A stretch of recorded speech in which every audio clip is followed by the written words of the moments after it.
After over 20 years of sharing her knowledge on how to live a balanced life while pursuing a spiritual path, Supreme Master Ching Hai continues to dedicate her time and effort to uplift and enhance the life of all beings. In recent years, she has written and published 3 animal books, The Dogs in My Life, The Birds in My Life, and The Noble Wilds, to introduce humankind to the magical world of animals. Supreme Master Ching Hai shared that the books she wrote are works of love.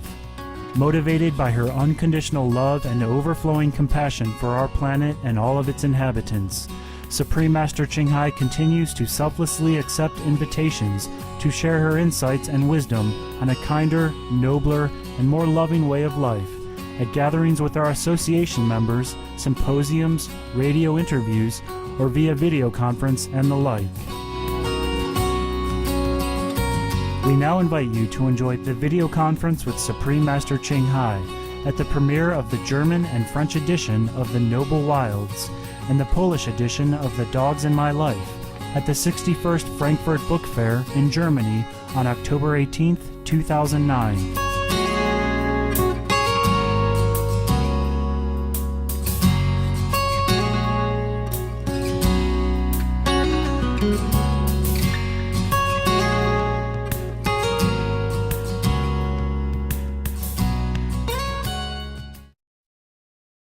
Good afternoon, ladies and gentlemen. It is a great honor for us to be here with you and our global viewers today for this unique catalyzing global event.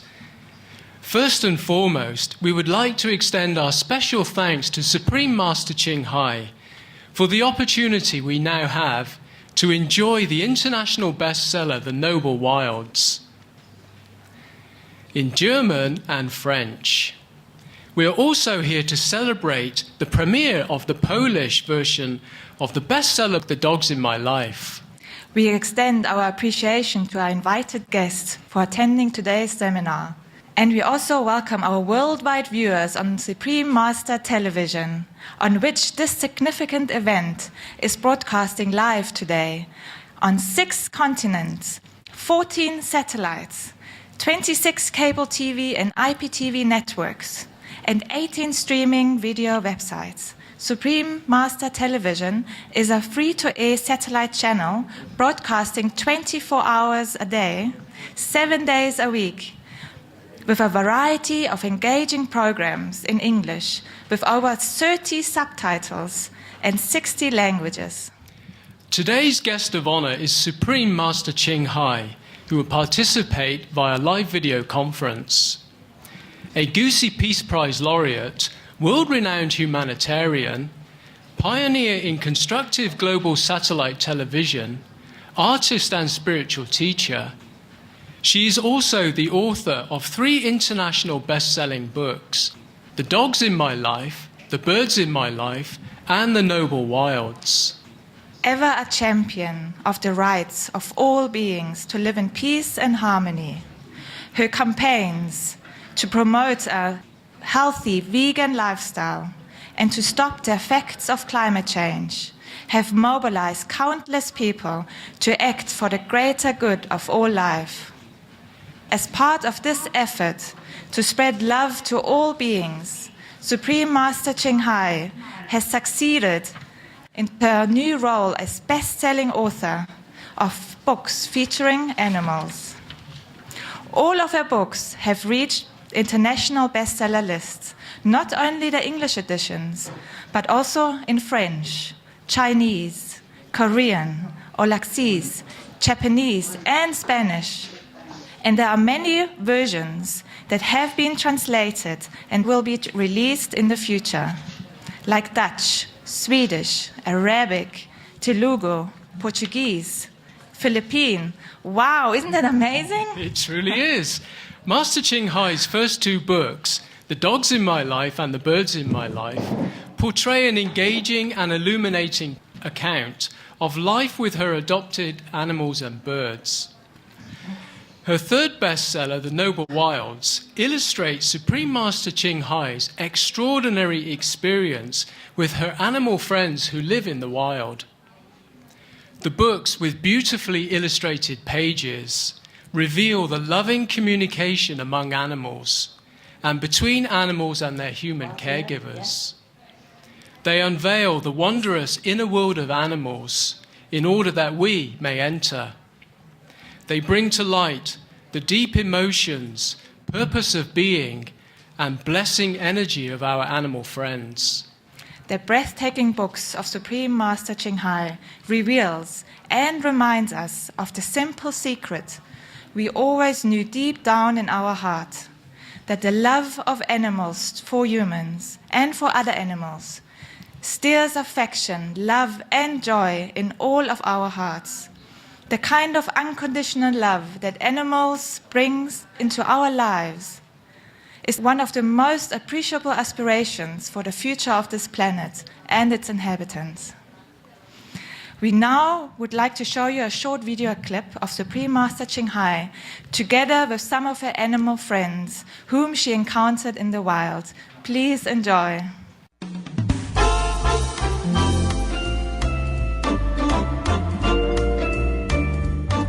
The Noble Wilds is a universal favorite across cultures.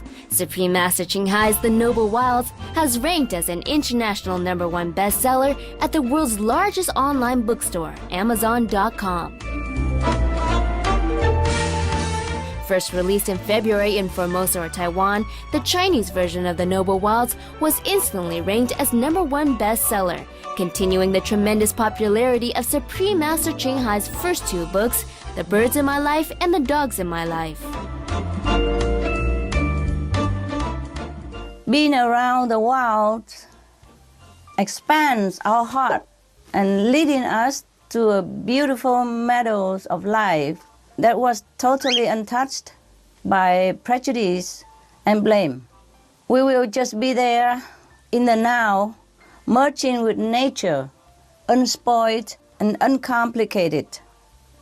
Ever so grateful for the knowledge of the unknown, delighted in the indulgence of Mother Nature's love.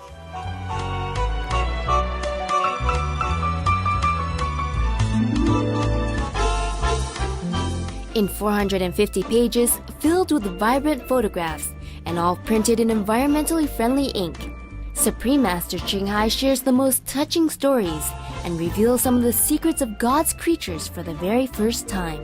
Following are a selection of enthusiastic comments for the Noble Wilds from readers around the world.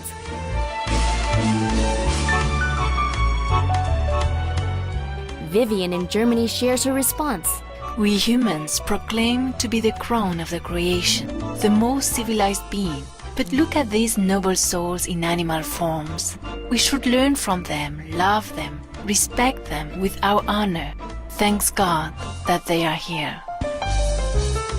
This book for me is like God's gift, Writes Sue Love, a reader from Formosa or Taiwan.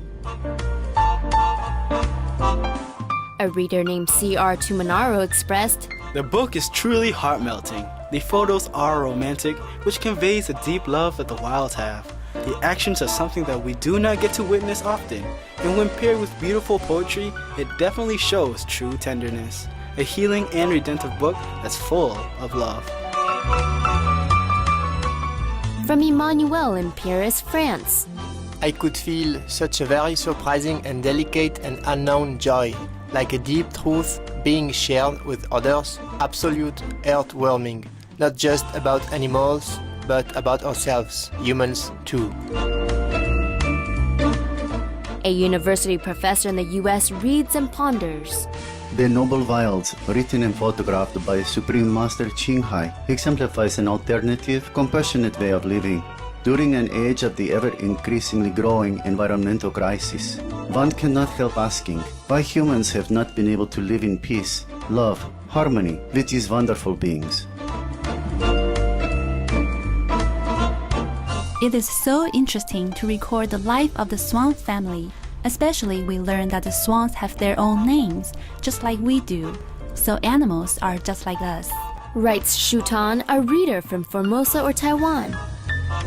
From South Africa, another reader writes, After reading The Noble Wilds, I can truly see how incredible God is in His purpose of sending us such wonderful animals to inspire us to treat one another with love and dignity.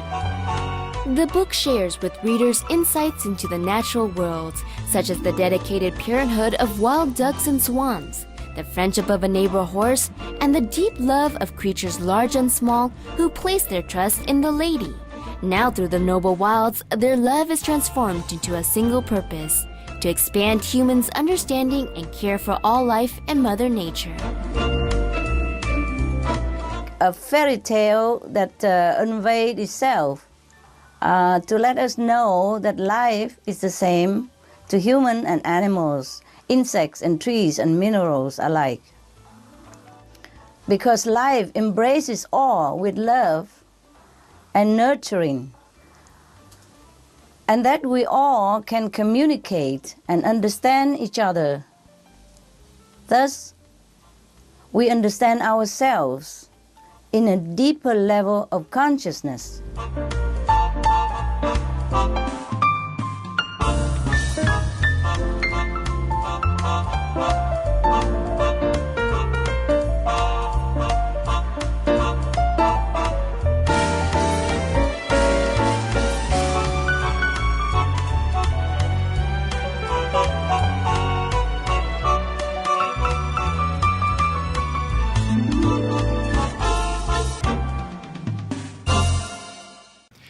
Ladies and gentlemen, and viewers of Supreme Master Television around the world, we are delighted to announce that our honored guest is with us right now. Supreme Master Qinghai, we are privileged that you could join us today via live video conference here at the world's biggest international book fair in Frankfurt, Germany. Ladies and gentlemen, let's give a big welcome to Supreme Master Qinghai. Wow. Wow. Hello.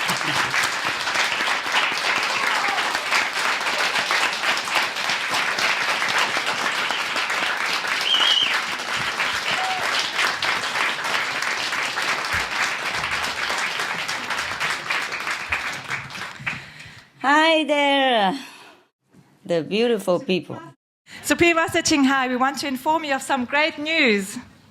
We are pleased to tell you that the German version of your book, The Noble Wilds, has reached #1 ranking in sales at Amazon.de in the category of children and youngsters in all German books. Wow! Congratulations!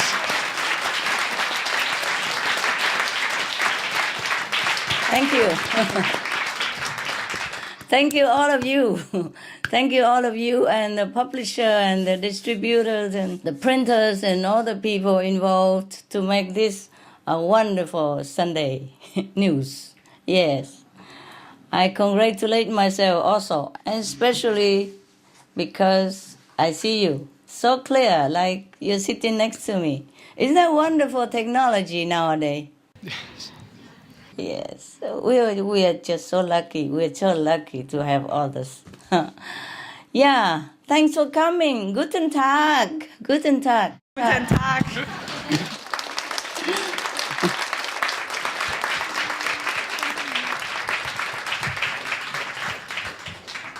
Es geht gut, ja? Supreme Master, we appreciate your kindness and willingness to join us today at the release of the German and French version of your book, The Noble Wilds, and the Polish version of The Dogs in My Life. Supreme Master, to congratulate you on the launch of the German version of The Noble Wilds, 2 distinguished German artists, a movie director, Mr. Helmut Nitschke, and actress Mrs. Heidemarie Wenzel, sent their greetings from the capital city, Berlin, with this short video called Impressions about the Noble Wilds. Wow. Thank you.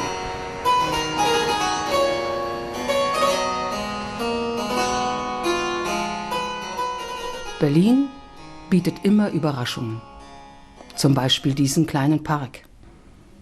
Zum Beispiel, wie rasch die Schwanenkinder wachsen. die ich kenne, seit sie geschlüpft sind. Eine weitere Überraschung kommt noch. Doch erst einmal sind meine kleinen Schwänchen an der Reihe. Look at that! Fein, kannst du das kommen, du kriegst das so. Und der Papa.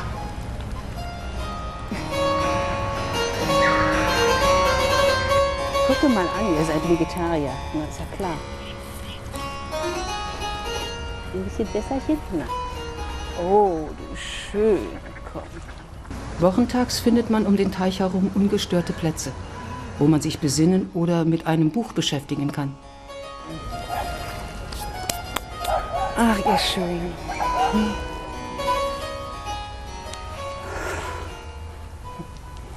Schwäne sind von vollendeter Anmut. Viele Dichter haben ihre geheimnisvolle Schönheit besungen. Aber meine Kommunikationsfähigkeit mit ihnen ist stark begrenzt. Ich weiß nicht einmal ihre Namen. Wussten Sie eigentlich, dass Schwäne sich Namen geben? Wie und wann? Das erfahren Sie in diesem Buch. Thank you. Das ist die weitere Überraschung, The Noble Wights, nun auch in deutscher Fassung, die edlen Wildtiere.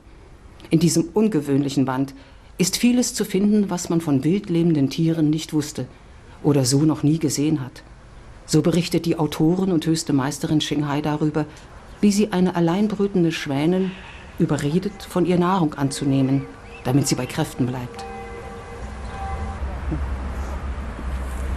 Einmal fand die Meisterin eine verirrte Ziege, die von sich erzählte, dass sie schwanger sei.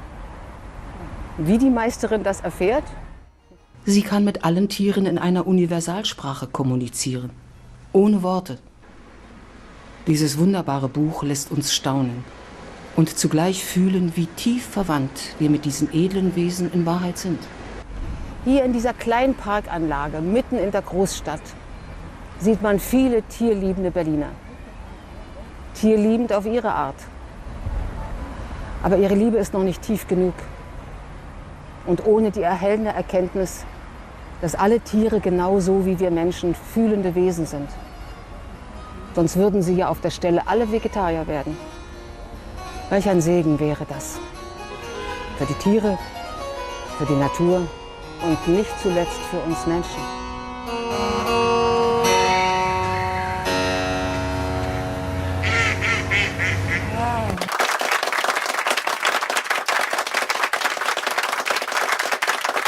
Wow, wow. Schön, so schön. So schön überrascht und so schön gemacht. Vielen Dank, vielen Dank. Oh. Supreme Master, without further ado, we would like to begin today's seminar. We have some very special guests here today, and they have very great questions for you.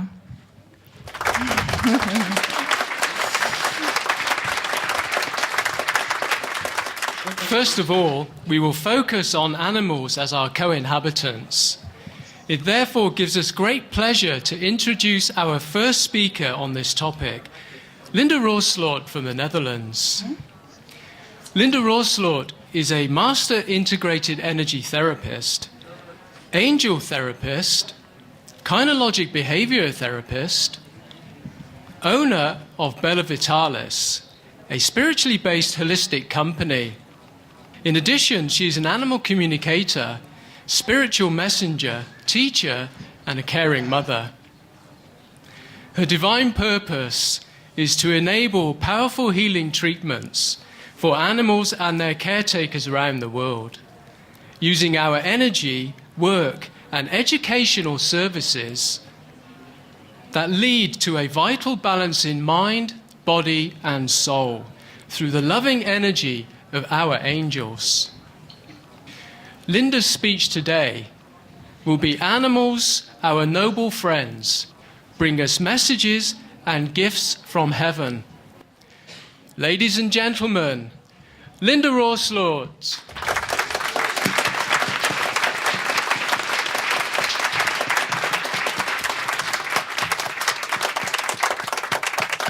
Good afternoon, everybody.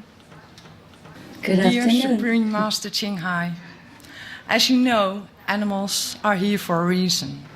They have a task on this earth. And when they are able to fulfill their task, they are happy and contented. One can compare animals' role with them of humans, following their true divine life purpose.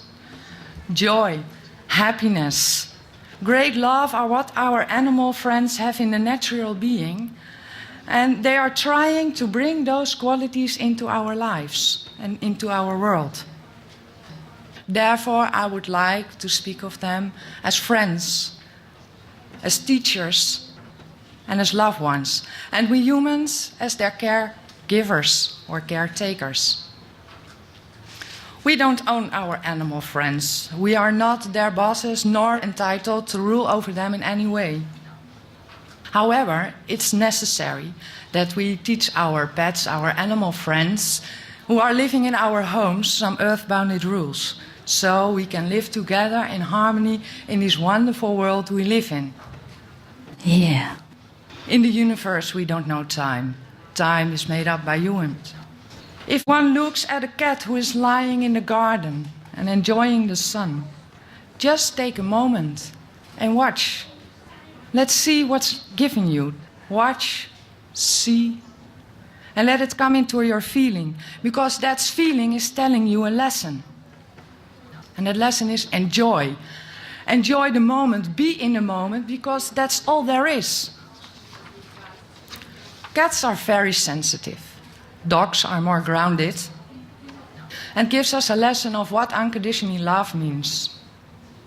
If dogs experience great domination or aggressive behavior from humans, they are still love us. But at that moment, their hearts are aching, because what's happening at that moment is just a reflection of how we humans are treating each other. Horses have a special role, just as dolphins, and they are both so magnificent, especially when they are working with children of special needs or with grown-ups who have experienced big trauma in their earlier years, especially during childhood. And they both have a healing gift. For example, horses on a higher level are connect and bring awareness to humans through their aura. So if a horse has got a problem at their left extremities, one needs to take a look at their own left side, their feminine side, and check it out for any emotional blockage. I used to be a lover of riding horses, but my vision has changed during my own spiritual journey. And at this moment, I'd like to communicate with horses on a higher level of understanding and enjoying their true nature. Dolphins are also my big love. Dolphins communicate with each other on a very high spiritual level. They don't need words to express themselves. They carry with them great healing gifts and great lessons. And they are little angels swimming in freedom with the capacity of really being in the now and experience great joy and love with everything they touch. And they're also healing the sea life. Whales and dolphins have great wisdom, just like a big library, such as a Library of Congress in Washington, and even bigger. And we can learn from this wisdom. And if humans are able to view dolphins and whales as our memory, as our professors, then we would not harm them anymore. Supreme Master Qinghai, I could talk for hours about the great messages and lessons our pets and other wildlife are telling and teaching us. Right. Not hours. You could talk for months and years. Oh yeah, sure I can, sure I can. If we want a happier and healthier life for ourselves, we must take care and love all our animal friends. We are all connecting and living on the same planet. It's not ours alone, and it's not our property. And if we want to follow our divinity, Live from your heart. Love yourself. Love all human beings and animals alike. And love our planet. Yeah. Our planet is our divine temple, so we must take care of it now. Namaste. Namaste ji. Wonderful, wonderful, wonderful. How wonderful and how true. Thank you, Mrs. Ruslut. She knows so much about animals. I am very impressed. Thank you for sharing with us your knowledge. This is rare. Not everybody knows this, and this is rare.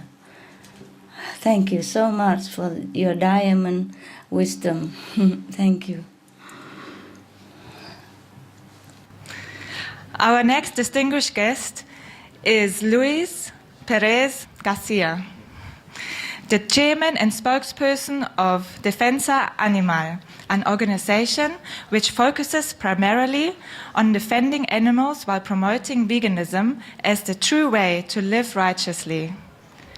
Luis Perez Garcia also works as a tax advisor, and he graduated as an economist at the Faculty of Economic Science in Valencia, Spain. Let's welcome him to talk about veganism as the best way to stop abuse and cruelty to animals, our co-inhabitants on this planet. Ladies and gentlemen, Luis Perez Garcia.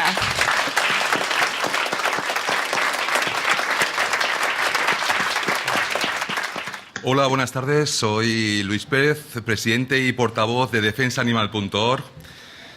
Defensaanimal.org es una organización abolicionista sin ánimo de lucro que defiende los intereses de todos los animales no humanos sin importar la especie a la que pertenezcan. Tratamos de informar y reeducar a la gente para que deje de ser especista, es decir, para que deje de discriminar a los individuos en función de la especie a la que pertenezca. Ningún animal, humano o no, debe ser discriminado por criterios como la raza, sexo o especie a la que pertenece. En todos los países se educa a los niños y niñas a ser especistas, creándoles un esquema mental con dos categorías, los animales y los humanos, como si los humanos no fuéramos animales. Y se olvida que realmente convivimos en este planeta cientos de miles de millones de animales que pertenecemos a especies diferentes, a razas diferentes, a sexos diferentes, pero que tenemos algo en común que es fundamental, y es que todos los animales tenemos sistema nervioso, por lo que todos los animales disponemos de la capacidad de sentir dolor, placer, etc.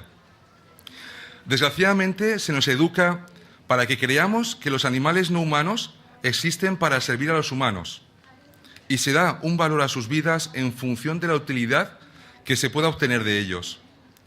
Del mismo modo que una educación sexista crea un pensamiento erróneo e injusto de que las mujeres existen para servir a los hombres, la educación especista nos hace que pensemos que los animales no humanos nacen para que nos los comamos, para que hagamos zapatos, cinturones o bolsos con sus pieles arrancadas.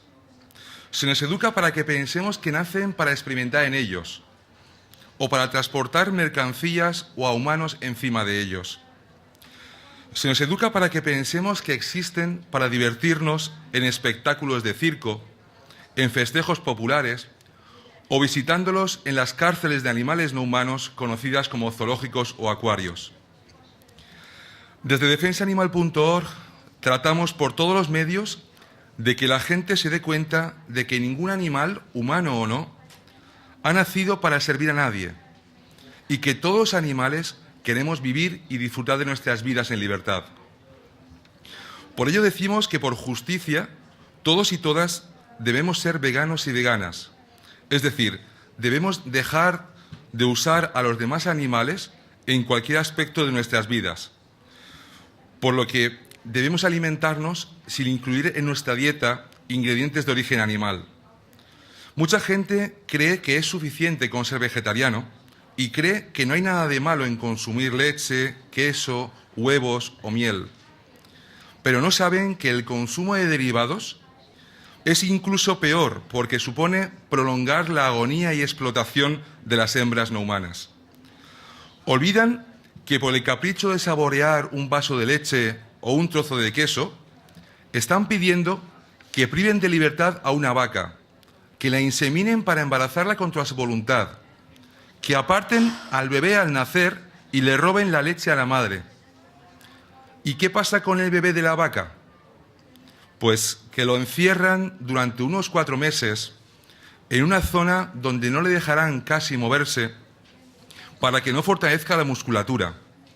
Y tras ese periodo de tiempo, lo llevarán al matadero para asesinarlo, trocearlo y venderlo como carne de ternera, que son los músculos y tendones de bebé de vaca.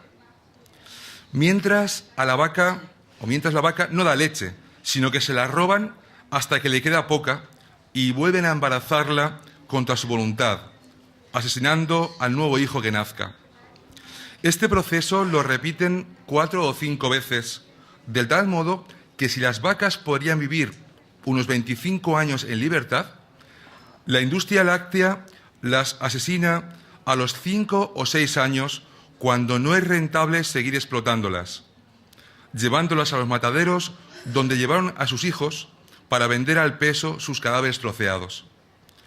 Y no olvidemos que las gallinas tampoco dan huevos, sino que se los roban y consideran a las hembras como máquinas de producir huevos, de modo que son asesinadas y troceadas cuando no es rentable seguir explotándolas.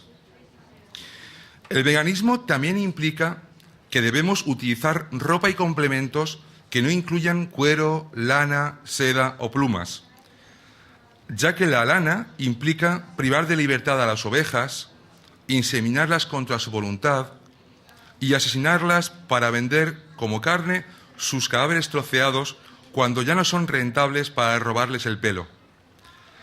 La seda supone asesinar a millones de gusanos metiéndolos en agua hirviendo.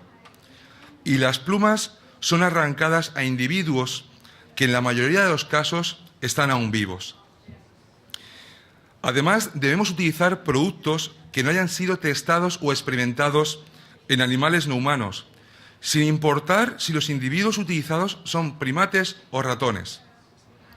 Y en definitiva, debemos rechazar los productos, servicios o espectáculos que utilicen animales no humanos. Defensaanimal.org es una asociación abolicionista porque da voz y representa a las víctimas no humanas. Y por ello no apoya ni pide reformas o regulaciones en el uso de los no humanos. Si fuéramos las víctimas, nunca pediríamos que nos ampliaran las celdas o que nos esclavizaran de otro modo, ni pediríamos que nos asesinaran de un modo menos doloroso en los mataderos, piscifactorías o barcos pesqueros. Estamos en un momento histórico, similar al que se vivió en la época de la esclavitud de humanos de raza negra. En aquella época había gente bienintencionada que pidió un mejor trato para los esclavos, que no les pegaran, que tuvieran un lugar adecuado para dormir, etc. Pero afortunadamente hubo otra gente que fue a la raíz del problema y pidió la abolición de la esclavitud. Actualmente hay cada vez más gente bienintencionada que pide medidas y reformas bienestaristas para que traten mejor a los animales no humanos en las granjas, mataderos, laboratorios, etc. Pero en nombre de ellos no hay que pedir un mejor trato, sino la abolición de las granjas, mataderos, barcos pesqueros, experimentación animal, etc.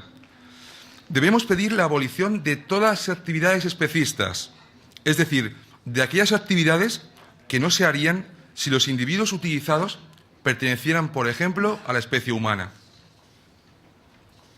Hay gente que afortunadamente pide la abolición de los asesinatos de toros en las plazas de toros o de focas en Canadá, pero que dice que somos radicales al pedir, por ejemplo, la abolición de los mataderos.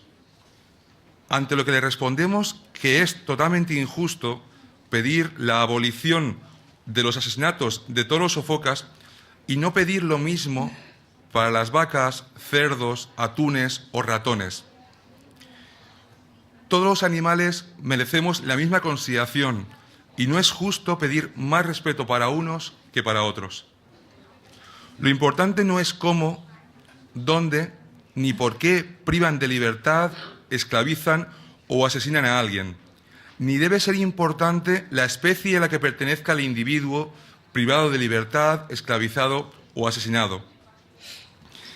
Desde defensaanimal.org promovemos el veganismo y el fin del especismo por varios medios, mediante webs informativas, conferencias, cursos de cocina vegana, videoforums, un programa de radio mensual llamado El Rincón Vegano, una sección de cocina vegana en televisión, una revista semestral online, mesas informativas en la calle, performance y actos de protesta pacífica y de concienciación en lugares muy transitados de grandes ciudades.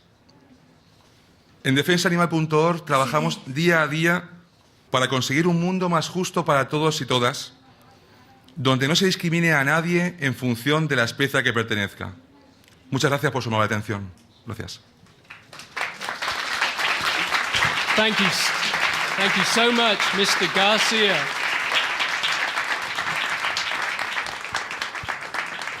Thank you indeed. Thank you. Thank you. It's horrible. It's horrible. It's absolutely horrible how we behave as humans. It's unimaginable. The more we do research into all these animals' treatment, the more we cannot imagine how we as a human race behaving in such a way. My God. Oh my God. We must change fast. We can't live like this. We can't. We just can't go on like this. It's just...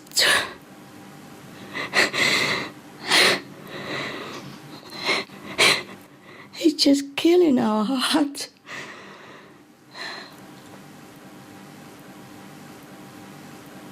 Our next guest, whom we are most grateful to have with us, is Mr. Jacek Bożek, the founder and president and leader of Club Gaia in Poland, director of Gaia Club in the UK, and president of Club Gaia in the Netherlands.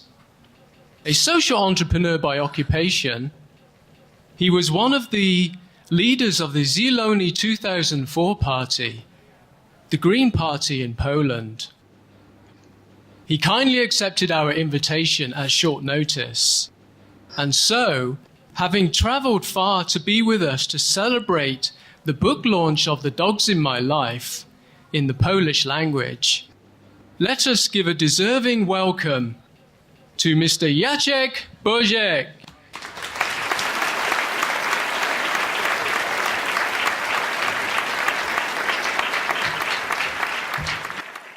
Ladies and gentlemen, thank you very much for the invitation to be with you here today to speak. I would like to congratulate Master Qinghai on publishing Dogs in My Life. I am particularly happy about the Polish edition, which gives Polish people the opportunity, and my friends of course, to enjoy this beautiful book as well. Together, as humankind, we face unparalleled challenges relating to our way of life, as well as to our exploitation of the environment and the animals living on our planet. I am most encouraged that the good-willed people are doing their best job to improve the life of animals and to prevent further destruction of Mother Earth. I am native Poland and I founded the Gaia Club, which was the underground at the time movement due to the country's social, political situation. the Gaia Club main goals to protect the environment and animal rights. For over 20 years, the organization has been actively educated and intervening to defend these values. We have organized and lead many social campaigns, and in our campaigns we use unconventional methods and many forms of artistic expression. We try to help people, animals, and nature directly. We teach and give examples of how our consumer choices not only contribute to climate changes, but can also directly impact the diminution and disappearance of biodiversity, as well as how our choices can have an immediate influence on the well-being of animals. Personally, I believe that our attitude and preferences have a huge impact on the economics, forces, and market decisions. That is why, in my opinion, one of the most important courses of action today is to educate and provide open access to this essential information which will help our world citizens in making conscious and wise choices in their life. I am filled with hope for the future when I see people and organizations whose work fulfills this mission and help others to understand the interconnected fate of animals, nature, and ourselves. Dziękuję bardzo. Thank you very much. Thank you. Thank you, Mr. Bojack. Supreme Master, as we conclude this session on animals, would you like to comment on what has been covered, including the work of their guests, their organizations in protecting our co-inhabitants? I thank all people for coming and joining us today to widen our knowledge and that of the publics about how we should treat our beautiful, innocent, beneficial animals, and how we should stop all this beyond imagination cruelty to our beautiful friends, the co-inhabitants. I can't really speak much. I'm just so choked with emotion.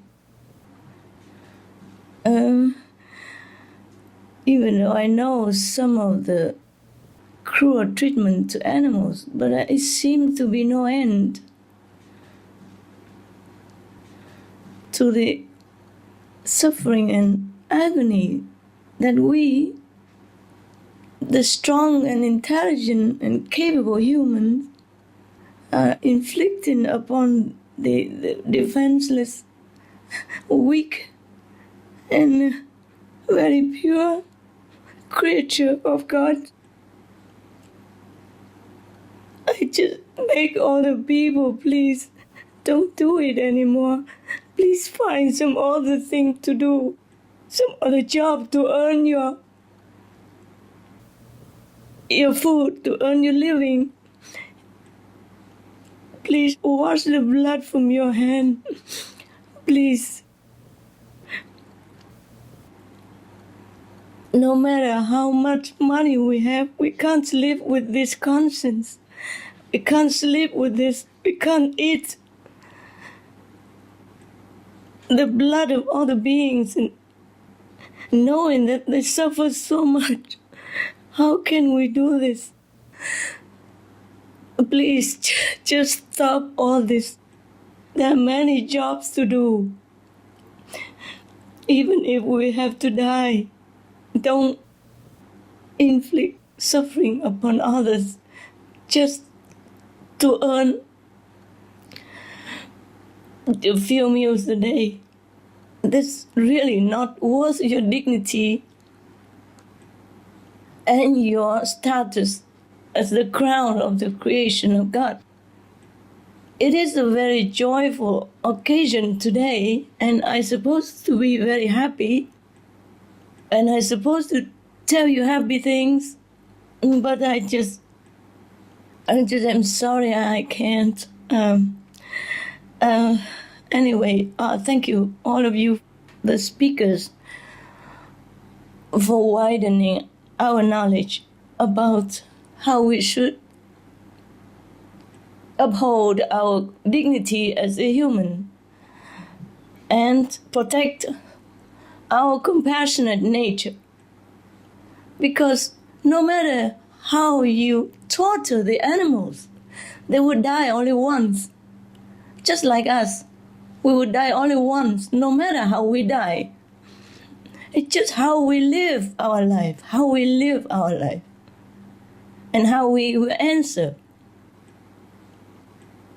In the kingdom of God, when we face the creator of all these beautiful beings that we are blessed to live with,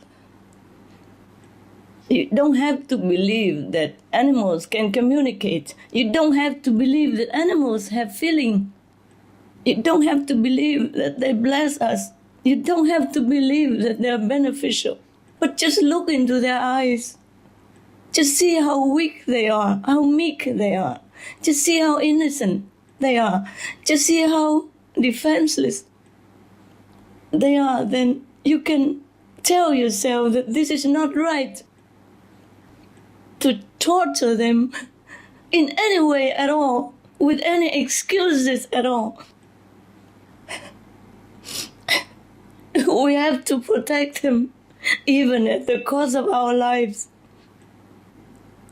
But we didn't have to even sacrifice any life to protect them. We have to protect them because otherwise we cannot face ourselves. We cannot do this. We have conscience, we have heart. We cannot just kill something just because it looks different. I don't know how to express it, but we just can't do it. We just cannot do this. And expect blessing, happiness, longevity, and all the blessings from heaven in return. We have to create heaven. Otherwise, we don't have it. That's all I can say. We have to protect others. Otherwise, we cannot expect protection. We must live as an honorable, dignified, worthy being that call humans the crown of the creation. We cannot do this. Even animals, we call them animals. They don't do this to each other. Except one or two wild beasts, we call them. If we call them wild beasts, what do we call ourselves? Even the wild beasts, they don't torture their victim like this. They only have to kill when they're hungry. They have no choice. We have a lot of choice. We have a lot of choice to survive. Please, just stop this. Just stop doing this. You will be sorry the day you die if you don't stop this. I promise you, you will be very, very sorry. I promise you. I'm telling you with all the honor that I have in my life, that if you don't stop killing or torturing the animals, you will be very sorry. You will be in a place that you wish you have never been born. Please stop it. Thank you. Thank you, all of you. Thank you, Master. We are very moved. Some of the benefits of a vegetarian diet: lowers blood pressure, lowers cholesterol levels, reduces type 2 diabetes, prevents stroke conditions, reverses atherosclerosis, reduces heart disease risk 50%, reduces heart surgery risk 80%, prevents many forms of cancer, stronger immune system, increases life expectancy up to 15 years, higher IQ, saves 70% of the total cost of $40 trillion for reducing global warming, uses 4.5 times less land to grow food, conserves up to 70% clean water, saves 80% of the cleared Amazonian rainforest from animal grazing. A solution for world hunger. Free up 3.4 billion hectares of land, free up 760 million tons of grain every year, half the world's grain supply, consumes 1/3 fossil fuels of those used for meat production, reduces pollution from untreated animal waste, maintains cleaner air, saves 4.5 tons of emissions per U.S. household per year, stop 80% of global warming. Plus more.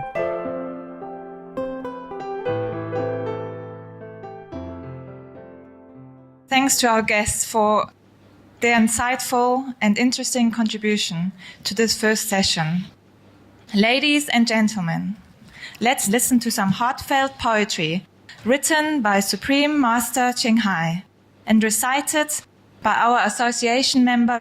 Supreme Master Qinghai has written many exquisite poems in her youth until after her enlightenment.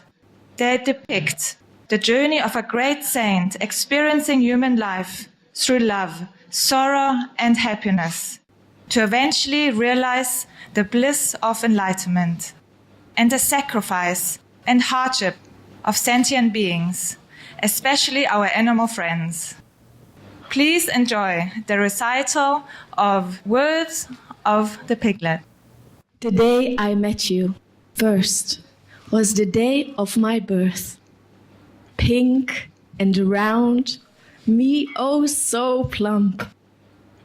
With Mom I gaily frolicked. Lovingly you looked at me, praising, "Oh, so round, what a cutie." Every day you came by to visit, bringing cool water and delicious veggie treats. Mommy and I were so touched. Your kindness worth more than gold. I lived a peaceful life under your care and protection, growing more plump with each passing day. Just eat, rest, and play. So lovely was this early morn, as clouds were drifting across the sky. Cuddling together, Mommy and I, unaware of the befalling tragedy.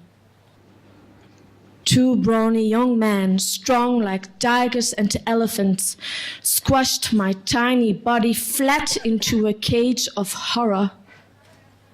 There was no way to escape. Oh God, what purgatory was this? I wailed in fear and terror. Mom, oh Mom, please save me. Oh, caretaker, please come protect me quickly. Rescue my life. I'm still at a tender age. Mom was crying out in sorrow, tears of desperation filling her eyes. The immense heavens cannot contain this horrendous emotional pain. My caretaker turned away, hands busy counting a stack of money. Haplessly, I rolled around in the car trunk, breaking heart more painful than bodily misery. The two young men bantered. This piglet will be so tasty. Tomorrow we'll slaughter him to celebrate the birth of the wife's newborn baby. Oh, how ironic this life. My soul is shattered. Tears flow in my heart like blood running in rivulets. I thought you loved me, nurturing me to maturity, but all this was a sham. For you, it's just profit and gain. Tomorrow my body will be cut to pieces, my flesh and bones turned to sheer torture, just so people can laugh in merriment at their happy feast and gathering. To your children, and others too, I wish them all long lives, so the family can stay together, not endure the same fate as mine. I pray the whole family lives nobly, to be human in many lifetimes and never be reborn as pigs paying forever karmic debts. Hellas, goodbye life. I ache for my gentle, suffering mother. In tears I am overcome. Oh, Mommy. Mom. Mom.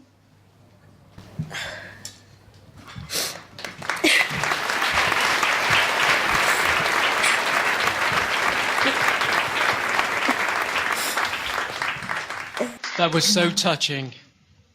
A very moving performance of a heartfelt poem.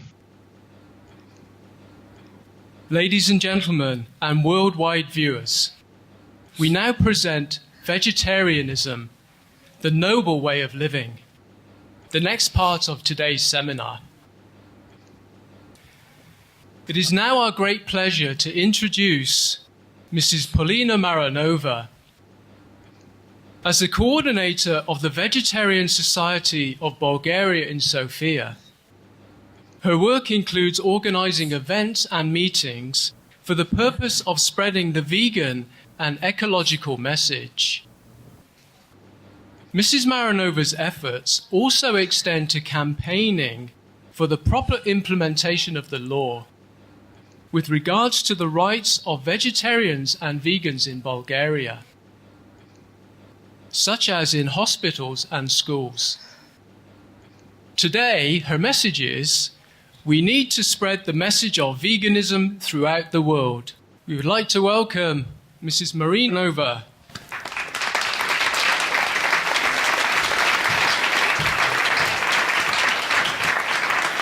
Good afternoon, everyone.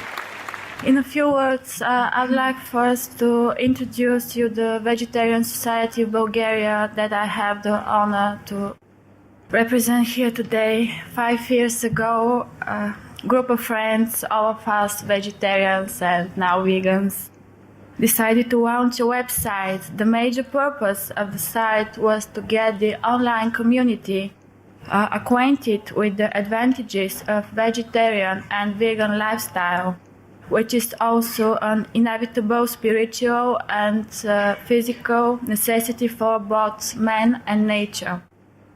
With time, we succeeded in attracting supporters, both vegetarians and vegans who expressed their willingness to help us establish such a vegetarian society. We also organized an internet forum where members of our society and guests of our website have the opportunity to exchange ideas, solve problems, launch initiatives, and provide feedback on them. We began to gather publications, articles, studies, analyses, and other materials about vegetarianism and veganism. I'm happy to share you that this year things have definitely been improving. An increasingly greater number of people are vegetarian and embracing the vegetarian diet, and an ever increasing number of people have begun to make the connection between stock breeding, environmental problems, and their own health. We now have coordinators in the 4 biggest Bulgarian cities and towns, where monthly meetings of members of our society are held and various initiatives and actions are implemented. The interest of the media in our activities has grown as well. We have given interviews for the Bulgarian National Radio, for different newspapers, and for various national television channels. Currently, we are in the process of getting registered as a non-profit, non-governmental organization. Our efforts will be mainly channeled to the amendments of the relevant legislation in the Republic of Bulgaria. I conceived the idea about registering a non-governmental organization and the need for legislative amendments, having repeatedly faced the choice of eating meat or going hungry. In this regard, my human rights have been infringed on numerous occasions. A year ago, I had to stay for a while in a hospital for giving birth, and all the meals offered there were actually meat dishes. I had informed the hospital staff that I was a vegan in advance and asked if vegan dishes could be provided for me. The reply as I received from them was that for my sake alone, they could not make any changes. Exactly the same things happens with our vegetarian and vegan children who have no possibility of choice at the kindergartens they attend. The situation is almost the same at the school canteens where, okay, if there is a vegetarian or vegan dishes, the dish looks quite unattractive. And there's no end on such examples there and elsewhere. All this makes vegetarians and vegans in Bulgaria discriminated people. I consulted attorneys at law who are experienced in the area of human rights protection. They told me that human rights law is on our side, and we should seriously consider filing a possible lawsuit against the state. They also indicated the possibility of launching some legislative initiatives for the purpose of securing the equal rights of vegetarians and vegans and protecting their equitable access to their normal nutritional regimen. In accordance with the text of the Article 6 of the Bulgarian Constitution, all people are born free and equal, as far as their dignity and rights are concerned. Besides, all citizens are equal before the law. No limitation of rights or privileges is admissible on the grounds of race, nationality, ethnically, gender, origin, family backgrounds, religion, education, convictions, political affiliation, personal and social or material status. Following this line of thought, the rights of quite a sizable part of Bulgarian people are systematically infringed, simply because the virtue of their convictions or religious denominations, they have become vegetarian and vegans. It's absolutely imperative that Parliament pass a law stating that all hospitals, kindergartens, creches, all schools and prisons, in short, all public institutions where catering is provided, shall have vegetarian and vegan meals on offer. This will be a huge significance for vegan and vegetarian children, who for this very reason are currently unable even to attend any kindergarten. If children are given the choice to pick up a vegan menu, this will inevitably improve their health status as well. Every fifth child in Bulgaria suffers from being overweight, and the connections between meat, obesity, and cardiovascular diseases have been established for a long time now. Unfortunately, Bulgaria is lagging behind other Western countries in terms of rights protection. Whether we speak on the rights of the animals or the rights of humans, vegetarians and vegans, Bulgaria has not yet passed any legislation which incriminates cruelty to animals, which is why our future efforts will also be focused on this direction. What is positive is that the future lies on our own hands, and we have come to see the fruits of our efforts.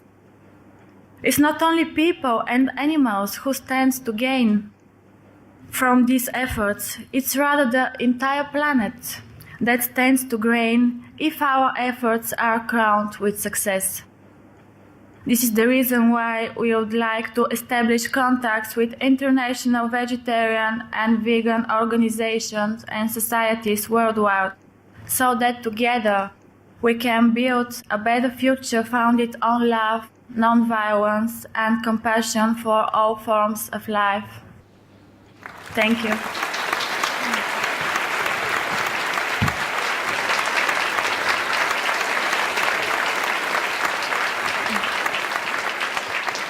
Thanks. This was a powerful message that will surely reverberate around the world. Thank you, Mrs. Marinova. Thank you. For your speech and your inspirational leadership. Thank you. Next, we will hear from Mr. Lubomir Stoyanov, a nutritional scientist, student of bioinformatics, and member of the Bulgarian Vegetarian Society. Mr. Stoyanov's speech is on the advantages of a vegan diet from a medical perspective. Ladies and gentlemen, and viewers, Lubomir Stoyanov.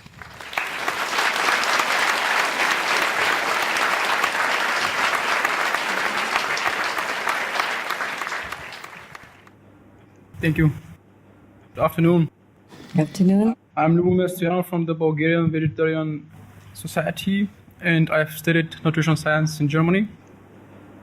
The Bulgarian Vegetarian Society's purpose is to introduce the advantages of the vegetarian way of living to the society as an inescapable spiritual and physical need of humankind and nature.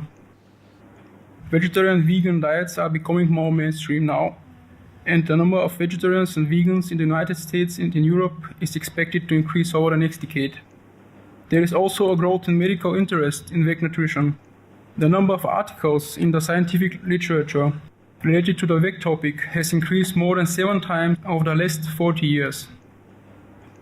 When a person makes the veg pledge by making the healthy and compassionate decision to be vegan, they sometimes say that they are vegan for life. The phrase has 2 meanings. In addition to looking forward to a lifelong enjoyment of the nutritious and natural vegan diet, they also know that their choice will not only save the lives of animals, but also their own. As an almost vegan myself, I am able to state from first-hand experience that a well-planned, plant-based diet gives much greater health and energy levels, as well as enabling me to avoid the health harms of a meat diet.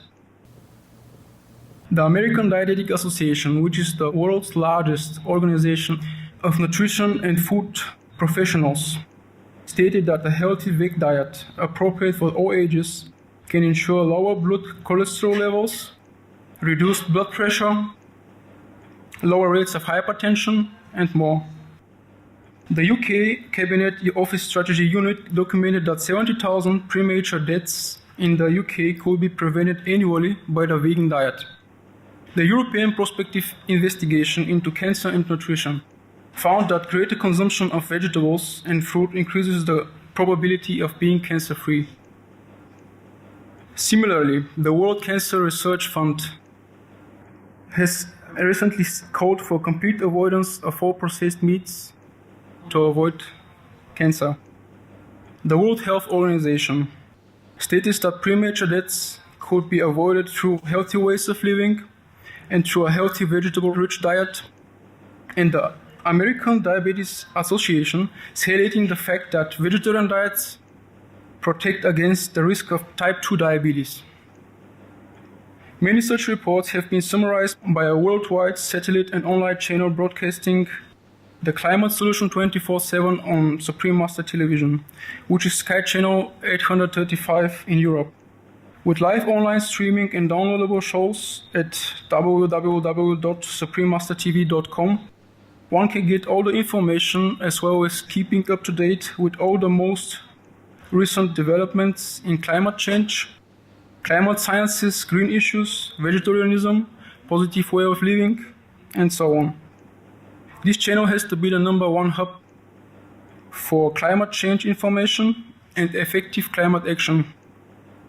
and everything thereby associated. Note that this channel is broadcast with many simultaneous subtitles, so everyone can watch in their own language. The following clip is one example of Supreme Master TV's informative announcements, which presents some of the health truths of the meat and milk diet. Some of the diseases related to meat consumption and or production: rabies, anthrax, sleeping sickness, Q fever, norovirus, swine flu, Ebola reston virus. Cured meats and fish increase leukemia risk in children. Antibiotic-resistant superbug infections from a strain of Staphylococcus aureus. Blue tongue disease, E. coli, salmonella. Bird flu, mad cow disease or Creutzfeldt-Jakob disease, 90% of the population at risk. Pig's disease or PMWS, listeriosis, shellfish poisoning, preeclampsia, Campylobacter, Clostridium difficile, diseases hidden in healthy appearing livestock. Some of the costs of meat eating. Infertility, eating just one serving of meat per day increases the risk of women's infertility by 32%, with additional meat consumption increasing the risk. Heart disease. Over 17 million lives lost globally each year. Cost of cardiovascular disease is at least $1 trillion a year. Cancer. Increased childhood cancers and adult reproductive cancers from hormones in meat. Colon rectal cancer. Over 1 million new colon cancer patients diagnosed each year, more than 600,000 colon cancer-related mortalities annually. In the United States alone, colon cancer treatment costs about $6.5 billion. Millions of people are newly diagnosed with other meat-related cancers every year. Diabetes. 246 million people are affected worldwide. An estimated $174 billion spent each year on treatment in just the United States. Obesity. Worldwide, 1.6 billion adults are overweight, with 400 million more who are obese. Costs $93 billion each year for medical expenses in the United States alone. At least 2.6 million people die annually from problems related to being overweight or obese. Environmental. Uses up to 70% of clean water. Pollutes most of the water bodies. Deforests the lungs of the earth. Uses up to 43% of the world's cereal. Uses up to 85% of the world's soy. Causes world hunger and wars. 80% cause of global warming. Plus more. Some of the costs of milk consumption: cowpox from milking cows, bacterial microbes, pesticides and enzymes found in cheese derived from the inner stomach linings of other animals. Up to 80% of the calories in cheese are from pure fat. Breast, prostate and testicular cancer from hormones present in milk. Listeria and Crohn's disease. Hormones and saturated fat leads to osteoporosis, obesity, diabetes and heart disease. Linked to higher incidences of multiple sclerosis, classified as a major allergen, lactose intolerance. Plus more. For more urgent information, please visit www.suprememastertv.com/killers. For help quitting, please visit.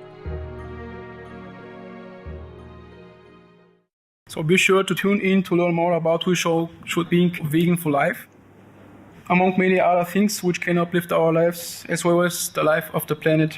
So check out Supreme Master TV on Sky 835. Check out the vegetarian diet. Thank you.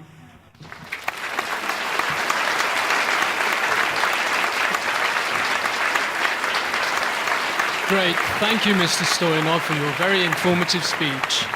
Thank you. We are further honored today to have the founder and deputy director of CSVV, or Czech Vegetarian Society, Mr. Jaroslav Skvarjil. With us also, Mr. Skvarjil, we believe you have 2 questions for Supreme Master Ching Hai. Yes. Bych se rád zeptal mistryně na 2 otázky. Setkal jsem se jednak s názorem Světové zemědělské organizace, která říká, že je nutno snížit spotřebu masa na polovinu, aby jenom se dosáhlo toho, že se dále nebude zhoršovat současná situace, ekologická situace na planetě. To byl rok 2006. Není to přehnané, toto tvrzení? A jak vidíte vy tu současnou situaci dnes? A druhá otázka. V současné době, že vnímáme, že narůstá zhoršování současné klimatické situace a vidíme, že i narůstá ekonomická krize, ale také, že narůstá mravní krize. Existuje nějaká souvislost mezi těmito krizemi a současným způsobem lidské výživy? Hello, sir. Welcome to our meeting.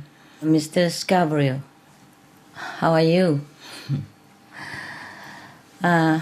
I think you're correct that reducing meat production by 50% is very underestimated, in part because we have waited so long to change. So our time has become too short, in fact, and the situation is too dire. Just in case you are not aware, or maybe others viewers are not, I will share with you some of the facts of where we are today. With melting that has caused the biggest ice loss ever known in the Arctic, scientists now tell us that the region is warming at a rate twice as fast as the rest of the world. As you may already know, 2 German ships has just traveled through the Northeast Passage because the ice all melted, and that is the first time in known human history that the ships could pass through. So the vast ice beneath Greenland is also melting, even faster than previously predicted. Many researchers are saying that at the rate of current warming, there is almost no way for our world to stay within the limits of a 2 degrees Celsius temperature rise, which is the maximum that will still ensure the safety of most life on the planet. But even though our predicament is very grave, we do still have time if we act now. And the solution is still very simple. Well, you know it, right? It's the vegan diet. No animal products. No more killing, no more torturing, no more even experimenting with animals. No more raising animals for meat or any other purposes except to protect, love, and take care of the animals. This is the key. If everyone switches to this beneficial lifestyle, our planet will be cooled in no time. Scientifically speaking, and my promise. One reason for this is that the main contribution gas from livestock, which is methane, traps 72 times more heat than CO2 over a 20-year period. And then there is the other gases, nitrous oxide, for example, which comes from the unregulated waste, contamination, and fertilizer runoff of crops that are primarily grown for livestock to consume. This gas trapped 289 times more heat than CO2, more than carbon dioxide. According to the most recent figures from scientists, livestock raising is actually responsible for more than 50% of global warming. More than 50% is coming from meat and dairy production. Imagine that. So with 55 billion animals currently being murdered every year for meat consumption, you can imagine how much the earth would be restored if this is stopped. The original United Nations report in 2006, Livestock Long Shadow, spoke in bold terms even already about the damage caused by the livestock industry, saying that it is one of the top most significant contributors to the most serious environmental problems at every scale, from local to global. Furthermore, I would mention a few of the problems the United Nations and others have noted are coming from livestock raising and meat consumption. First, depleted land and forest. According to the United Nations, livestock is the main reason for deforestation and the loss of our vital trees, which in turn is causing tragic declines in natural biodiversity. Livestock raising is also among the top factors in degrading our lands through soil erosion and pollution, as well as climate change. Second, wasted resources. For every kilogram of animal protein produced, livestock are fed about 6 kilograms of plant protein. The U.S. livestock population currently consumes more than 7 times as much grain as the entire American population. Third, wasted water. With current droughts and water shortages already affecting millions and only expected to get worse and worse, scientists have found that each person eating a meat and dairy-based diet uses around 4,500 gallons of water per day, compared to 300 gallons per day for a vegan diet. This also means that 1 pound of animal protein requires 100 times more water to produce than 1 pound of grain protein. Over the course of a year, the vegan diet saves approximately 1.5 million gallons of water per person. Fourth, wasted energy. Now, the artificial indoor environment of the factory farm and slaughterhouse use massive amounts of energy. In fact, it takes 8 times as much fossil fuel to produce animal products as to produce plant food. Fifth, environmental contamination. The United Nations has also recognized livestock as inflicting some of the biggest damage to our dwindling water supplies. Just to give you an idea of the scale, one dairy farm alone with 2,500 cows produces as much solid waste as a city with over 400,000 residents. This waste, which sometimes contains bacterial contaminants such as E. coli, ends up in waterways that affect drinking water and aquatic life. Along with the waste are chemical fertilizers runoff used on crops fed to animals, which have been documented by scientists to cause dead zones in the ocean as well as toxic algae outbreak. You know those green moss that grow in the water.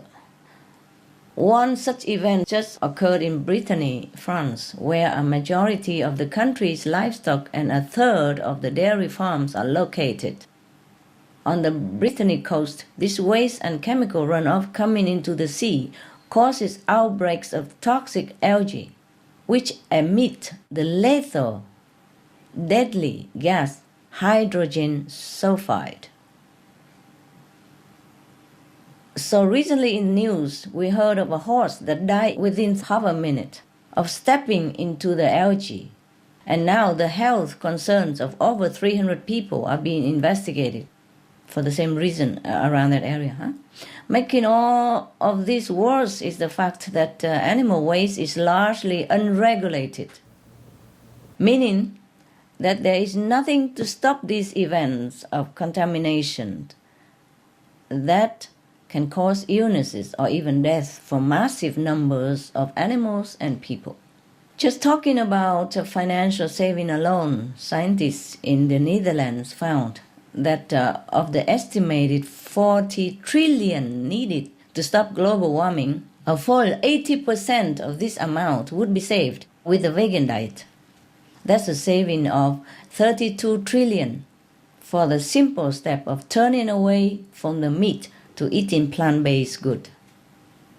According to a recent announcement by the United Nations, the number of people going hungry across the world in 2009, this year, has now officially exceeded 1 billion. This is due in part to the steeply rising food costs that are part of our global economic crisis. However, this is directly related to meat consumption.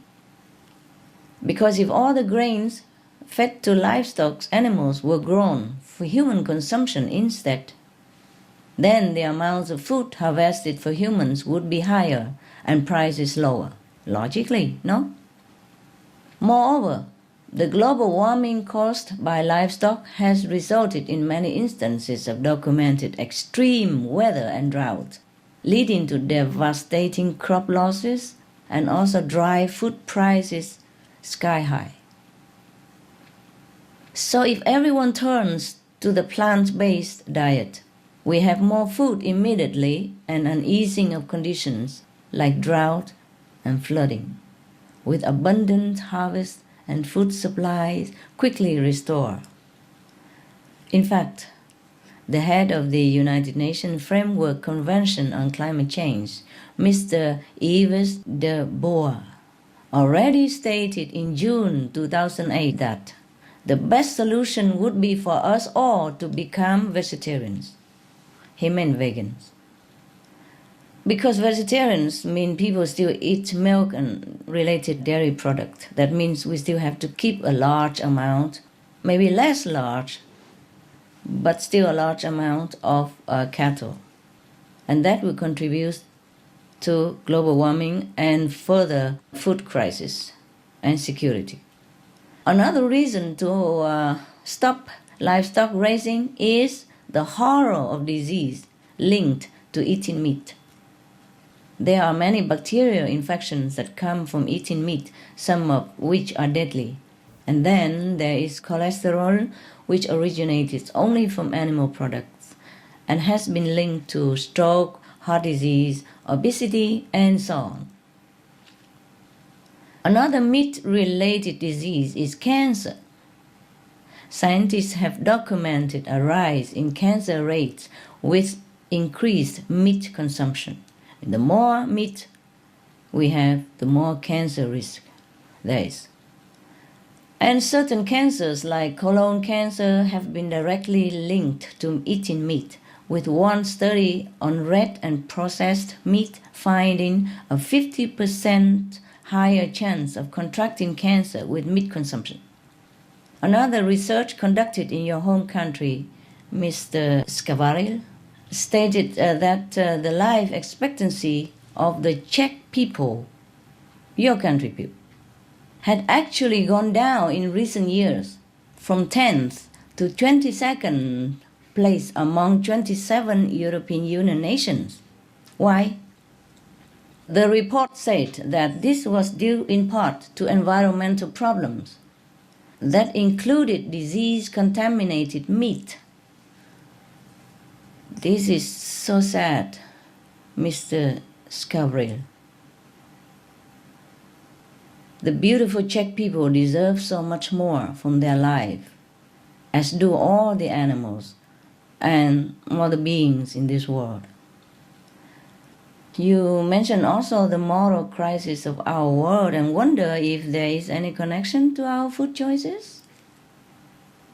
You can guess the answer to that, right? Yes, there is, sir, there is. This is the other reason we must become vegan. We have to stop the cruelty, the inhumane and below human standard treatment of all the animals that come here to bless our world with their uniqueness and love. I mentioned before that 55 billion animals are murdered every year, legally, for consumption. This is not even counting the billions of fish. Can we imagine? There is no bigger moral crisis than the one that is created by the massacring of sweet, innocent living beings for our pleasure, when we have other choices. Such mass murder is a crime of global proportions, and this killing energy, in turn, breeds and strengthens other negative energy, which is degrading our society and destroying our world. So, to return ourselves and our world to a more pure state, one where all beings can feel safe, protected, and loved, and where all humans walk the dignified way of the children of God. We have to stop the killing of innocent animals. Stop it now. Stop it now. And turn to the merciful way of life, the natural way of life that God intended us to live, which is the vegan diet. This will restore the conscience of every person who adopts such a lifestyle, as well as the planet itself. If the conscience is clear, we have no more moral crisis. So, we have peace, we have harmony, we will have abundance. So please, Mr. Scavril, join in this peace and planet building purpose. If you need any information at all, or any materials, we are very happy to help through suprememastertelevision.com. Everything on our TV or website are free to download and share with as many people as possible. We still have a lot of work to do, sir, and not much time. Thank you for your very present and thoughtful question. I wish you and the Czech people all the best. God bless. Thank you.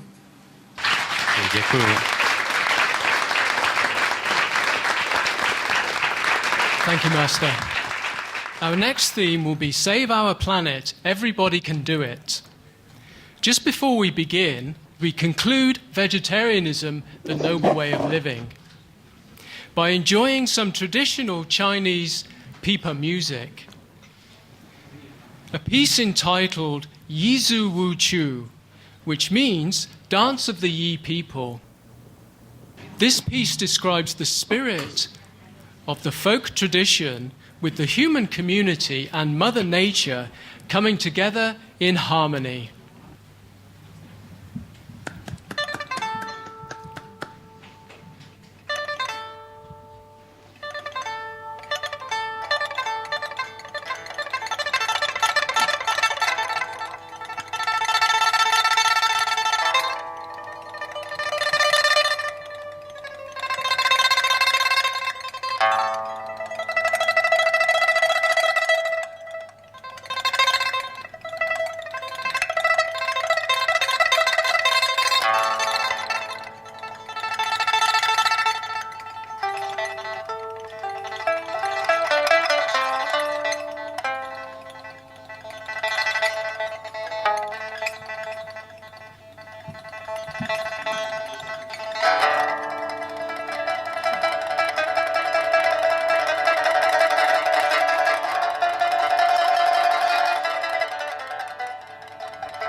Thank you.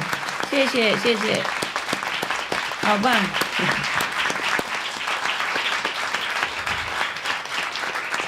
Remarkable. What an enriching and soul-resonating performance. Thank you so much. 谢谢.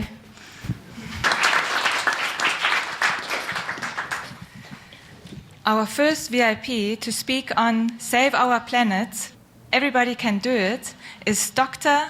Astrid Sieglinde Kaplan.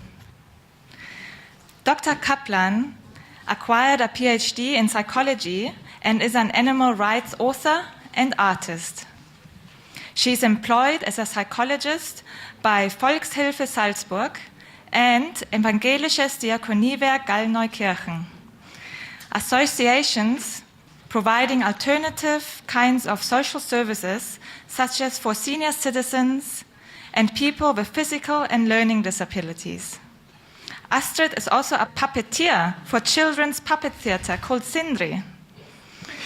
In addition, she is author of 2 books, Die Mensch-Tier-Beziehung, eine irrationale Angelegenheit, which in English, the relationship of humans and animals, an irrational issue.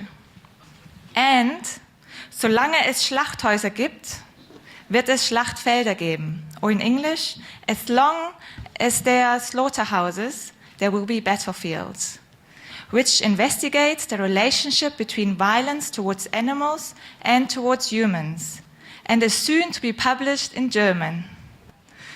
It is our great honor to welcome Dr. Astrid Kaplan.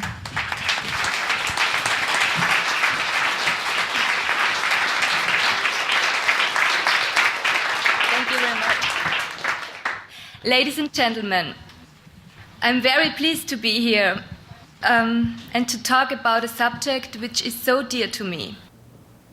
My presentation is about our power in everyday life.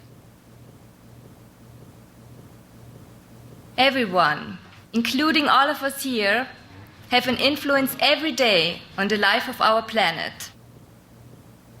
Each one of us has individual power and strength to shape our environment, as well as the way we treat our fellow human beings and our co-inhabitants. If we become aware of this personal power, we can voluntarily decide to contribute to peace or to violence. We have the opportunity to contribute to peace or violence in every situation in our daily lives. For example, in our interactions with our fellow humans, including children, our partners, friends, colleagues, parents, and people we do not know, our interactions with our animals, our pets, so-called farm animals, animals in laboratories, and in the wild. Through our food choices, whether they be vegetarian, vegan, or meat, through our transportation, and the way we spend our free time.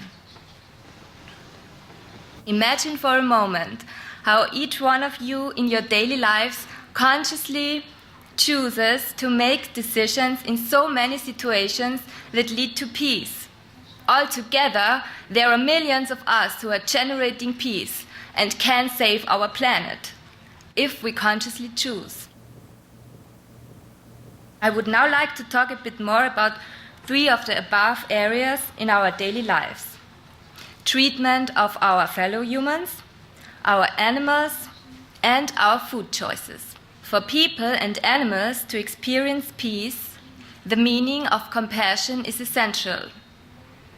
To implement compassion means to feel the unhappiness of others just as we experience all other feelings such as joy, fear, happiness, and pain.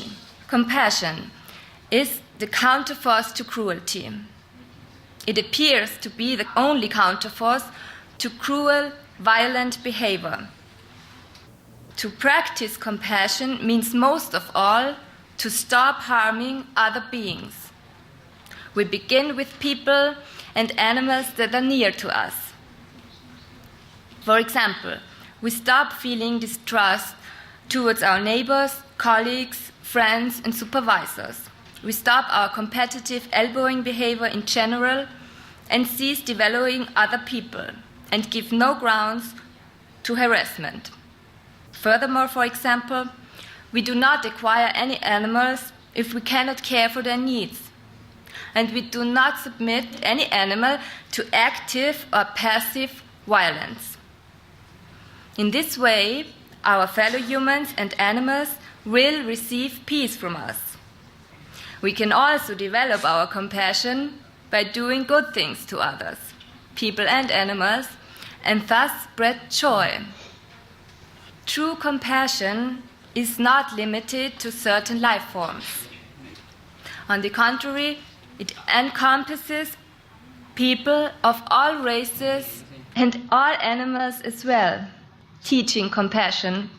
Children should be raised from the earliest years to have compassion for all beings, because only then real compassion fundamentally can prevent violence.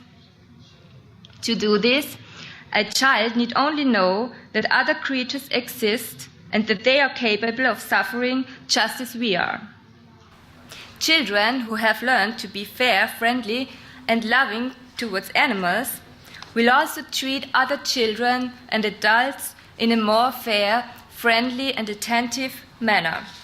Experts agree that children and adolescents who harm or kill have never learned compassion or the ability to put oneself in someone else's shoes and to empathize with another's feelings.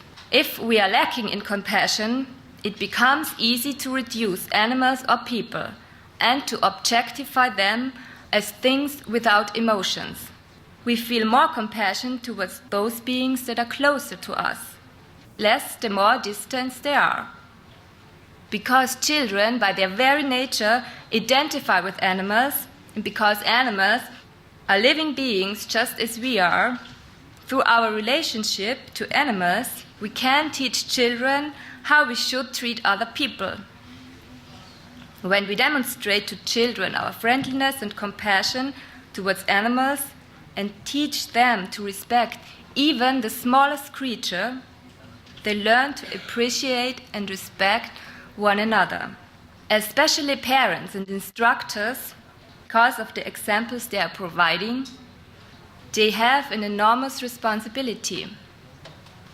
Therefore, parents and instructors definitely should go to extra length to teach children compassion to all living creatures. Another important point in contributing to peace or violence in our daily lives are our food choices. If we eat meat, we are exerting passive violence, as usually we allow others to kill for us. Yes, around the world, billions of animals are killed for meat. This generates immeasurable suffering. Furthermore, for psychological and moral reasons, eating meat poses a constant danger to our fellow human beings.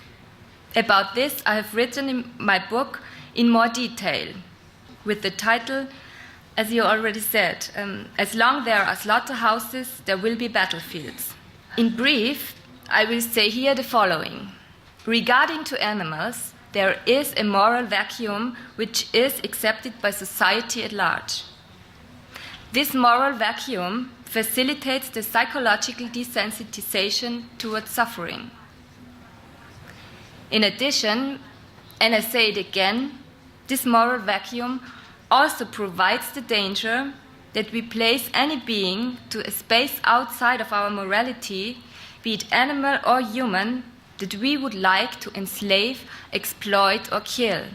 In this space outside of our morality reigns the principle of might makes right, or the law of the jungle. The manner in which people and animals become victims of violence depends on their unique economic and socio-political situation. As long as there is a moral vacuum for animals, this poses an enormous constant threat to humans and animals. Because just as ethics is not divisible, neither is violence divisible.